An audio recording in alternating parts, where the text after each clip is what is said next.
Paper Mill Playhouse acknowledges that our theater stands on the traditional land of the Lenni Lenape. We honor the land and the indigenous people who inhabited it for thousands of years before European settlers arrived.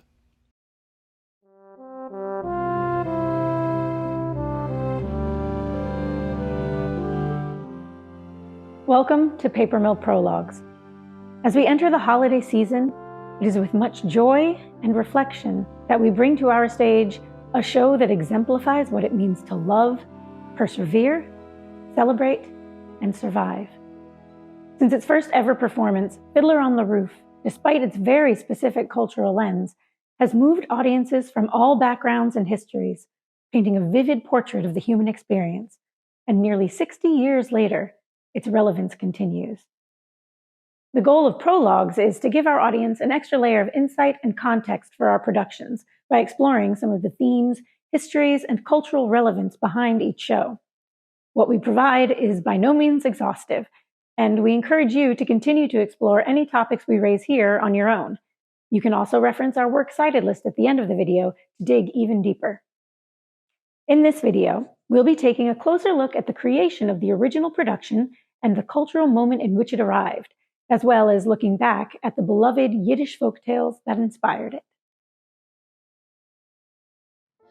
At the very heart of Fiddler on the Roof lies the complex and endearing patriarch Tevye, a Jew living in the Russian Pale of Settlement at the turn of the 20th century. The character was first seen in the stories of Jewish humorist Shalom Aleichem, born Shalom Rabinovitz. One of the founding fathers of modern Yiddish literature, Shalom Aleichem was adored by readers for his imaginative myths, fables, and characters, and among those characters, one of the most beloved was Tevye the dairyman. Sholem Aleichem. Sholem Aleichem is not only the name of a great Yiddish writer, but it is also an ancient greeting, meaning peace be with you. Oh, you knew that? When Sholem Aleichem had been in this country a short time, he met at the old Waldorf Astoria the great American writer Mark Twain. And he introduced himself by saying, "Pardon my seeming immodesty, but they tell me, sir, that I am the Yiddish Mark Twain." Mark Twain smiled and said, "And they tell me, sir, that I am the American Sholem Aleichem." As writer Yosef Chaim Briner stated, Shalom Aleichem is not a folk writer, not even the folk writer, but rather a living essence of the folk itself. What we have is the life of the people in its authentic form, a true, vibrant cross-section of their lives. In his stories, Tevye would speak in monologue to his listener, Shalom Aleichem himself, and recount his daily struggles and constant questioning of God. Using self-effacing humor, Tevye would win the reader over with his combination of modest wit, fatalism, piety, and genuine warmth. The Tevye stories were published every few years, and thus each story provided Tevye with changing social circumstances to react to and with which to engage, allowing for not so much social commentary, but societal acknowledgement. Since their first publication, there were many adaptations of Shalom Aleichem's works, and they effectively kept the spirit of the shtetl alive. Shtetl being a Yiddish term for a small town with predominantly Ashkenazi Jewish residents. Though once home to over 5 million Jews, in the late 19th century and during the Russian Civil War, through Russian pogroms, the shtetls of the Russian Pale of Settlement were erased. Upon visiting Poland as an adult, Jerome Robbins, who would direct Fiddler on Broadway, searched for his grandfather's shtetl. He had fond memories of having visited as a young boy, but as an adult, he never found it. He commented that he now knew how the shtetl had become a figment of memory and imagination. Anatevka, the fictional shtetl that serves as a setting for Fiddler on the Roof, like the other shtetls in Shalom Aleicham's tales, came to effectively represent all shtetls, as they all shared a common fate. Several of Shalom Aleicham's works were at one time or another adapted for the stage. In 1919, Maurice Schwartz, a Russian Jew born in what is now Ukraine and founder of the Yiddish Art Theater in New York City, presented the premiere production of Tevye the Milhiker to great success. At a time when the world was recovering from the First World War and pogroms were oppressing and pushing Jews from their homes in Eastern Europe, the show provided Jewish audiences a bittersweet reflection. A traditional man coping and attempting to understand that his accepted way of life is undeniably changing. In the mid-20th century, translations of Shalom Aleichem's works emerged, allowing non-Yiddish speaking Americans access to the life, history, and lore of the European shtetl. Among these translations was The Old Country, 27 stories translated by Francis and Julius Butwin and published in 1946, just after the Second World War. Ben Hecht, a reviewer for the New York Times, wrote, "It is the epitaph of a vanished world and an almost vanished people. All the Tevyes, whose souls and sayings, whose bizarre and tender antics Shalom Aleichem immortalized in the richest Yiddish prose ever written, were massacred, 6 million strong, by the Germans. In Shalom Aleichem's books, you can see all the ghosts." The post-war years saw much change for Jewish society, starting with the establishment of the State of Israel in 1948. In the years following World War II, Jewish Americans gradually became more firmly rooted and welcomed into American society, and widespread sympathy increased after the revealed horrors of the Holocaust, continuing to shift social attitudes. Coming into the 50s, American Jews would migrate from cities to the suburbs, which saw the construction of almost 600 synagogues and temples being built nationwide in these Jewish communities. In 1954, President Eisenhower spoke at the National Tercentenary Dinner in New York City, celebrating the 300th anniversary of the first permanent Jewish settlement in America. The increased prosperity and integration of Jews into affluent American society ushered in a new era of revitalization for the community. However, the post-war years also brought a new uncertainty to Jewish visibility within the entertainment industry. During the late 40s and early 50s, President Truman's Loyalty Oath Program, the McCarthy hearings, the trial and execution of Julius and Ethel Rosenberg, and the House Un-American Activities Committee blacklists had placed fear among producers and creatives in the entertainment industry of producing openly Jewish stage productions and films. This was due to many famous Jewish professionals in the industry being blacklisted due to alleged communist sympathies and anti-Semitism. In his research notes for Fiddler, Jerome Robbins wrote, "Shtetl means my community, more than my location." The community of Shalom Aleichem's shtetl was one of hard-working, impoverished, yet resilient and humor-filled souls, and this idea of community resonated with artists on the political left. In 1953, actor Howard Da Silva and writer Arnold Pearl staged selections of Shalom Aleichem stories in their production titled The World of Shalom Aleichem. As Elisa Solomon writes in her book, Wonder of Wonders, A Cultural History of Fiddler on the Roof, Da Silva and Pearl saw the imperative for Jews, having escaped oppression, to proclaim solidarity with anyone facing injustice. The two artists had been blacklisted, but they were undeterred, and they proceeded to gather a company of other blacklisted artists. Unlike the situation in Hollywood, Actors' Equity did not participate in political blacklisting and dictated such in their contracts. Da Silva cast African-American actress Ruby Dee after meeting her at a rally for Julius and Ethel Rosenberg, and hired Dee's husband, Ossie Davis, as stage manager. Solomon explains, Da Silva and Pearl were eager to highlight Shalom Aleicham's gentle but firm plea for tolerance and humanism. This exposure to Yiddish humor strongly influenced Davis and Dee and inspired Davis to take a more satirical approach to his 1961 play, Pearly Victorious, turning it from a tragedy to what Dee described as a farce about racism. Dee and Davis were not officially blacklisted like the rest of the cast, but, as Davis said, "When it comes to black people being blacklisted, it's like saying a rock is hard. When you're black in this situation we call America, a little bit of red doesn't show." In the early 1960s, Broadway would see a new wave of Jewish-themed musicals exploring complex issues within the community, offering dynamic and flawed characters, and celebrating Jewish heritage and culture. However, this rise in Jewish visibility in mainstream entertainment was not a linear path. Since the 1920s and into the 1940s, most composers, lyricists, and book writers on Broadway were Jewish.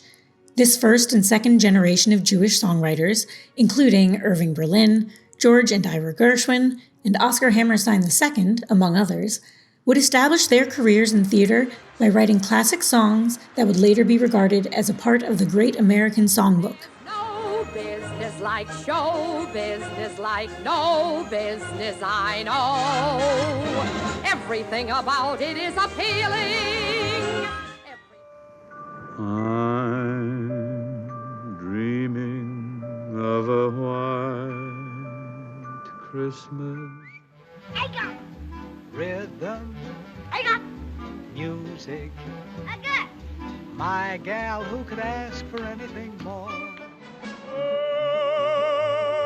Oklahoma, where the wind comes sweeping down the plain.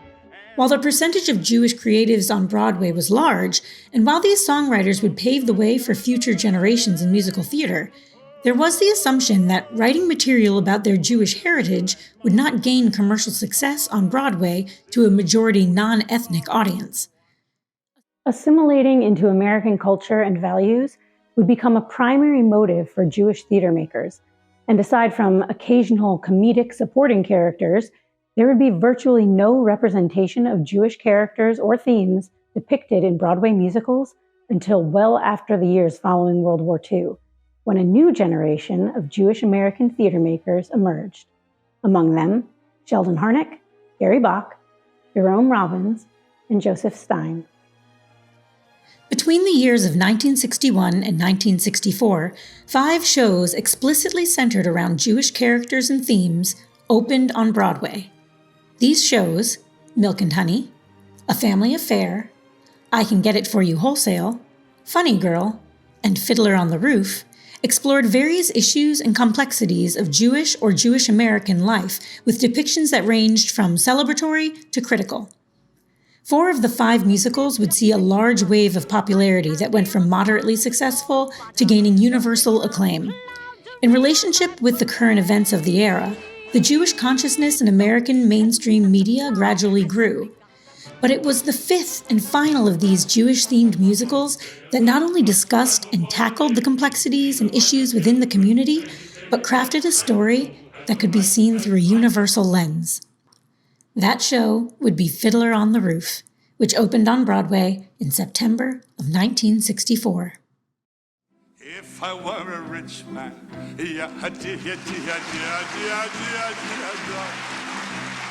all day long I'd pity, pity, bum, if I were a wealthy man. The creative team of Sheldon Harnick, Jerry Bach, Joseph Stein, and Jerome Robbins explored Shalom Aleichem's stories with a focus on the issues of generational conflict, prejudice and tolerance, and the survival of the Jewish community and their traditions. Was there a sense, though, that it also, only 20 years after the Germans tried to wipe out Jewish culture, this show not only celebrates Jewish culture, but lodges it into the mainstream popular culture of America at that time, when Broadway was at the center of that popular No, that's exactly it. I mean, I think that's a really important reason that this show caught on as deeply as it did. It was the first big work of American popular culture that represented pre-Holocaust Jewish life, in this era. And of course, there'd been other representations, but they were mostly presented in Jewish venues or in forms that people looked at. Not on the Ed Sullivan Show. That's right. Well, certainly not on the Ed Sullivan Show, yeah. These themes in Fiddler would see themselves reflected in the social climate of its era. By the mid-1960s, traditional American values that were steeped in conservatism and national pride were being challenged and criticized by those of the younger generation and marginalized communities. The generation gap during this decade would see the youth denouncing their parents and authority, advocating for change and progress. Sheldon Harnick once said, "We had come through World War II and had a whole different attitude toward being Jewish than our parents. Before the war, even during it, my father would always tell me, keep a low profile, fight for social justice, but keep a low profile." In 1963, The second wave of the feminist movement was sparked by the release of The Feminine Mystique by Betty Friedan. This book challenged the societal assumptions of women based on sexism, domesticity, and marriage norms, and advocated for the expansion of women's liberation overall. This paralleled the storylines for Tevye's daughters, Tzeitel, Huddle, and Chava, and their pursuit of a new approach to marriage and a break from tradition, challenging the conventional practices in an ever-changing world. It's just that I'm terrified.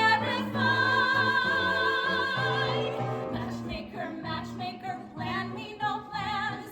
I'm in no rush. Maybe I've learned playing with matches a girl can get burned.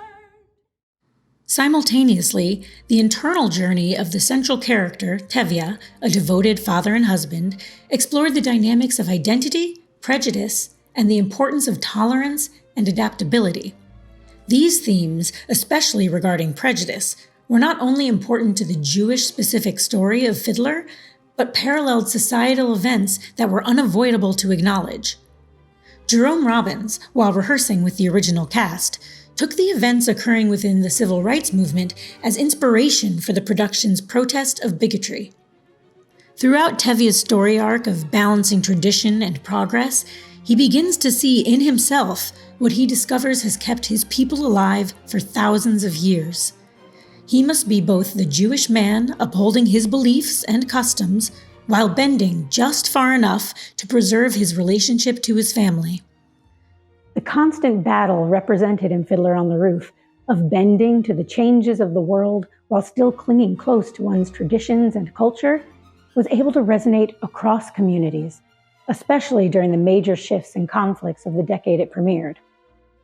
The original production was an astounding success, becoming the first Broadway musical to run for over 3,000 performances and winning 9 Tony Awards, including Best Musical, Book, Score, Direction, and Choreography. Prior to their work on Fiddler, music and lyrics team Jerry Bach and Sheldon Harnick first started working together in the early 1950s. Their creative chemistry was undeniable, and they collaborated to create hits such as Fiorello, She Loves Me, and The Apple Tree. Fiddler on the Roof would become one of their most renowned works. The show would play against this opening number as though we had a tapestry. From the minute you heard the opening, you would know what this show is about, tradition. What Sheldon did was condense 1,000 pages of To Life is with People into a 7-minute song. And it, in effect, is the opening of our show now, and I think helped us get on the road to other people outside of the Jewish people being able to appreciate what our story was about. Book writer Joseph Stein began his career in social work and entered the writing field almost by accident. A friend was looking for material for his comedy act, and Stein threw out an idea that worked. He was paid $15 and began his career as a writer. That friend, Zero Mostel, would eventually star as the original Tevye in Fiddler on the Roof.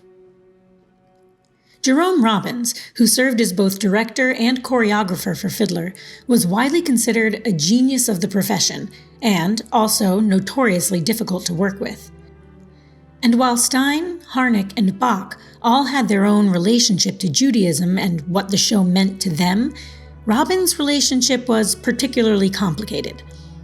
When he reminisced about visiting his grandfather in his shtetl as a 5-year-old, he expressed that he felt no shame being a Jew there. He felt he belonged. A feeling he did not experience in his own home in Weehawken, New Jersey, where he took little pride in his Jewish background. In his youth, Robbins had expressed embarrassment when his Hebrew tutor would not respond or retaliate to sneers and insults from the neighborhood boys, and Robbins viewed this as weak. This perceived Jewish weakness, coupled with his closeted sexuality, contributed to an internal discomfort he carried for much of his life. Working on Fiddler, however, was an opportunity to reevaluate his relationship with his Jewishness. One of the most startling revelations for Robbins came through his research on Jewish dance. A perfectionist to a fault, when Robbins worked on a project, he immersed himself in the research and context from beginning to end. In an effort to gain knowledge of the Hasidic culture in Brooklyn, Robbins engaged Dvorah Lapson, who provided the necessary insight and access. Lapson, a pioneer in Hebraic dance, was also an early advocate for including dance in school curricula. Lapson was able to gain Robbins' entry to Hasidic weddings and celebrations, and Robbins was overwhelmed by the vibrance, athleticism, and sheer ferocity on display by the male dancers.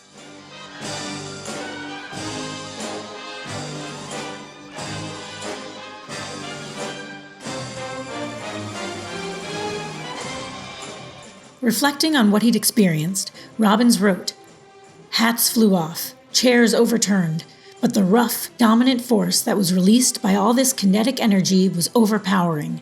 For in spite of each man improvising as he felt, in spite of primitive variations of the basic rhythm, two things held them together. Their constant hand grip, when if broken by the external momentum of the dance or by another body flinging itself into the dancer, was always regained, reunited. And secondly, the deep and powerful assertion, a strength I never knew, a dedication to a right, claiming survival and joy, procreation and celebration. An explosive foot thrust to the floor that shook the room, that said, 'Yes, I am here, and I celebrate the continuity of my existence.'"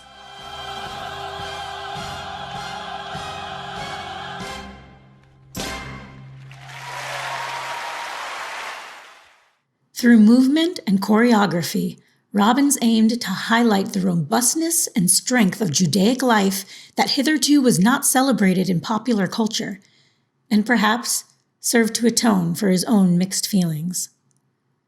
While recent productions of Fiddler often showcase their own original choreography, Paper Mill's production, directed by producing artistic director Mark S. Hoebee, who previously worked with Robbins, will be recreating Robbins' original choreography and honoring that legacy of strength and perseverance. Despite Fiddler being a record-breaking phenomenon, subsequent Jewish musicals trying to replicate Fiddler's success lacked the universality that made Fiddler so accessible, and their popularity declined by the 1970s. Fiddler on the Roof would be the last major musical of its kind that focused specifically on Jewish themes. In the years following Fiddler's premiere, Jewish themes, characters, and music would exist in new forms, blended and integrated into works that featured broader storylines, such as Cabaret, The March of the Falsettos, Ragtime, and Parade. Amazingly, up until the onset of the COVID pandemic, not a single day had gone by since Fiddler's opening in 1964 that it had not been performed somewhere in the world.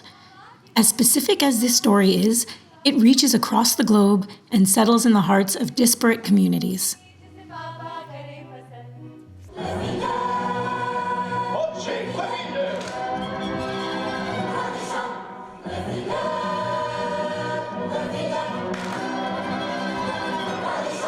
Thank you for spending your holidays with us and with Fiddler, a show that reminds us that from sunrise to sunset, we all experience the joys and sorrows that go along with tradition and change. And in that way, we are all connected. L'chaim, enjoy the show. The Paper Mill team chose to produce Fiddler over a year and a half ago, but we recognize that with the ongoing events in the Middle East, the choice may resonate with different meaning at this time. Though we don't have any answers to our modern-day situation, what this show teaches audiences, and has always taught audiences, is that we must continue to look for ways to end the cycles of destruction, recognize our common humanity, and find a way to peacefully coexist.